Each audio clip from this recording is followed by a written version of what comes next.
Assalamu alaikum dear students, my name is Hafsa Bhatt. I welcome you all on the platform of digital academics provided by Moonlight International Publishers. Today we are going to start our unit number 4 of grade 5 science environmental pollution. Dear students, आपकी book पर आज का हमारा next topic mention है वो है burning of fossil fuels. तो students हमारी ह्यूमन एक्टिविटीज़ की वजह से just like burning of coals आ गया, व्हीकल्स का जो डिफरेंट जो स्मोक है वो हमारी इन्वायरमेंट में शामिल हो जाता है और ये जो है हमारे अर्थ में अर्थ के अराउंड जो है पूरा एक लेयर बना देता है गैसेस की, जिसको हम जो है वो ग्रीन हाउस इफेक्ट कहते हैं। स्टूडेंट्स होता क्या है कि जो कार्बन डाइऑक्साइड और जो ग्रीन हाउस गैसेस होती हैं वो हमारी अर्थ में, हमारे अर्थ के एटमॉस्फेयर में एक्यूमुलेट हो जाती हैं और जो है हमारी अर्थ का जो टेम्परेचर है उसको बढ़ा देती हैं। जो अर्थ का टेम्परेचर जब बढ़ जाता है इसको हम ग्लोबल वार्मिंग कहते हैं। तो स्टूडेंट पहले ही हमारी अर्थ का जो टेम्परेचर है वो 1 डिग्री सेंटीग्रेड तक बढ़ चुका है, जिसकी वजह से हमारे नॉर्थ एंड साउथ पोल्स पर जो ग्लेशियर्स मौजूद हैं, जो आइस मौजूद है वो मेल्ट होती चली जा रही है, जिसकी वजह से सी लेवल जो है वहाँ का बहुत ज़्यादा इंक्रीज़ कर गया है। और जिसके सी लेवल इंक्रीज़ करने की वजह से और डिफरेंट जो हमारे ग्लोबल वार्मिंग की वजह से जो टेम्परेचर इंक्रीज़ हुआ है, इसकी वजह से ज़्यादा जो है वो बारिशें हो रही हैं और बारिशें ज़्यादा होने की वजह से फ्लड ज़्यादा आ रहे हैं। स्टूडेंट जो नेक्स्ट हमारा टॉपिक है वो है green house effect. Student green house होता क्या है हम उसके बारे में पहले देख लेते हैं। तो स्टूडेंट ये जो ग्रीन हाउस होता है वो एक ग्लास से बना हुआ हाउस होता है जिसके अंदर हम वेजिटेबल जो है वो ग्रो करते हैं। तो स्टूडेंट्स की वर्किंग कैसे होती है कि जो अर्थ से आने वाली जितनी भी रेज होती हैं वो इस ग्रीन हाउस के जो ग्लास है उसके अंदर पास हो जाती हैं, लेकिन वहाँ से वापस नहीं निकलती क्योंकि उसके अंदर वो ट्रैप हो जाती हैं जितनी भी रेज होती हैं, जिसकी वजह से जो इंटरनल जो टेम्परेचर होता है उस ग्रीन हाउस का, उस ग्लास वाले हाउस का, वो बहुत ज़्यादा इंक्रीज हो जाता है, जो कि हेल्प करता है वेजिटेबल और डिफरेंट फ्रूट्स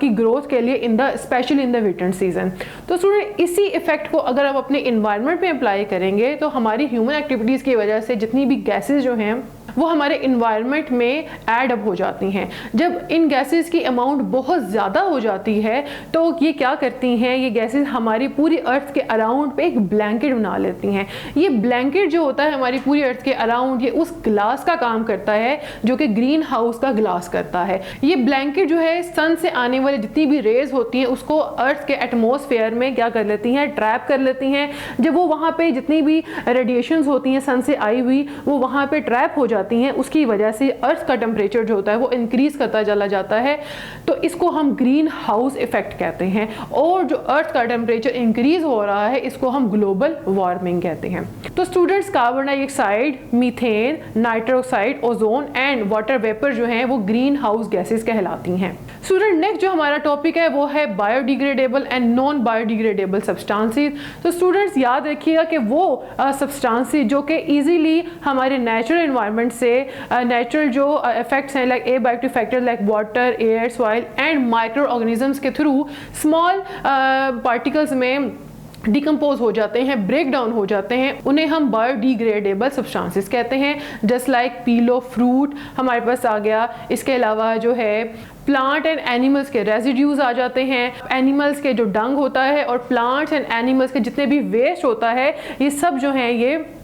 बायोडिग्रेडेबल सब्सटेंसेस हैं जो कि सॉइल, एयर, ऑक्सीजन और डिफरेंट माइक्रोऑर्गेनिजम्स के थ्रू जो है वो सिंपलर सब्सटेंसेस में ब्रेक डाउन हो जाते हैं और ये दोबारा से हमारी सॉइल में शामिल हो जाते हैं और इनमें से निकलने वाली ब्रेक डाउन के थ्रू, डिकम्पोजिशन के थ्रू जो भी इनमें से गैसेस निकलती हैं वो दोबारा से हमारे इन्वायरमेंट में शामिल हो जाती हैं। स्टूडेंट जो दूसरे सब्सटेंसेस होते हैं वो होते हैं नॉन बायोडिग्रेडेबल सब्सटेंसेस जो कि हमारे इन्वायरमेंटल फैक्टर जो कि एबायोटिक फैक्टर्स हैं या बायोटिक फैक्टर्स हैं, मतलब कि वाटर, एयर, सॉइल और माइक्रो ऑर्गेनिजम्स के थ्रू डिफरेंट जो सिंपलर सब्सटेंसेस में कन्वर्ट ना हो, डिकम्पोज ना हो सके, ब्रेक डाउन जिनकी ना हो सके और वो हज़ारों सालों तक ज़मीन के अंदर मौजूद रहें, उन्हें हम नॉन बायोडिग्रेडेबल सब्सटेंसेस कहते हैं। स्टूडेंट्स याद रखिएगा जो नॉन बायोडिग्रेडेबल सब्सटेंसेस होते हैं ये बहुत ज़्यादा इंजूरियस और हार्मफुल होते हैं क्योंकि ये डिकम्पोज नहीं होते और हज़ारों सालों तक जो है वो हमारी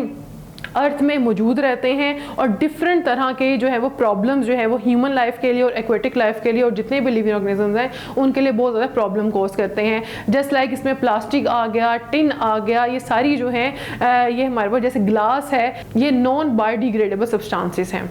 तो स्टूडेंट्स, क्या आप लोग जानते हैं कि जो माइक्रोबियल पोल्यूटेंट होते हैं जो कि सीवेज के वाटर के थ्रू हमारे वाटर बॉडीज़ में या फ्रेश वाटर में ऐड हो जाते हैं, वो बहुत ज़्यादा बीमारियां जो है वो पैदा करते हैं, जैसे कॉलरा हो गया, इसके अलावा डिसेंट्री एंड टीबी हो गया, जो कि मेजर कोज है चाइल्ड डेथ का।